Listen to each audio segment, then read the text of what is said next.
Basically, we're broke. We're going to have trouble borrowing money, and we're going to need to borrow money. The Labor government, which is in power now, in case you didn't notice, and which I've gone on about for so long you'll all get tired of it, but seriously, we are going broke, or we are already broke. Mind you, the whole world is broke. When you look at the debt crisis that's plaguing the world, I'm amazed anybody can borrow money from anybody else. Because remember, money is borrowed by selling bonds or treasuries or whatever you like to call them, gilts. Okay? And who's got the highest debt level in the world? Well, you know who it is, of course. It's the United States. Their debt, mind-blowing that it is running now at $36.9 trillion, almost $37 trillion. And their GDP is 30 trillion. There's a deficit there of 6 trillion. 6 trillion, almost 7 trillion. But their actual public debt to GDP ratio is better than ours.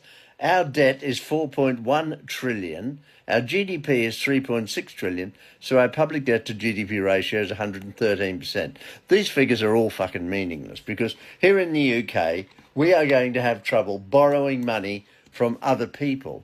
Because remember, we actually buy government bonds of other countries as well. So people borrow money from us. America buys money.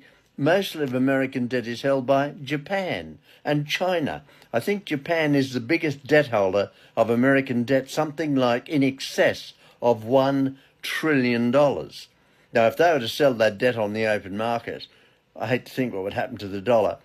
But who's going to buy it? I don't understand the world. I mean, I look at the debt, the world debt, on that amazing grid. You've only got to look at it to see it. And it's terrifying. I mean, the amount of debt owed in the world is about 60 trillion. It's a mind-boggling number.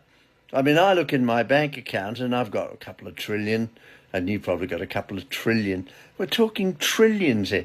I remember thinking when I was a young boy that my dad would say, you realise that guy's a millionaire.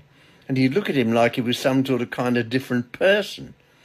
And I'd go, fuck me, a millionaire, £1 million, Dad. And he'd say, yes, son, it's a lot of money, you know. And then he went, oh, fuck, he's worth 100 million. Then there's billionaires, and now there are fucking multi-billionaires and loads of them. I don't understand the world today. Please somebody explain to me how countries with so much debt can continue to borrow money and get into more debt. You can't do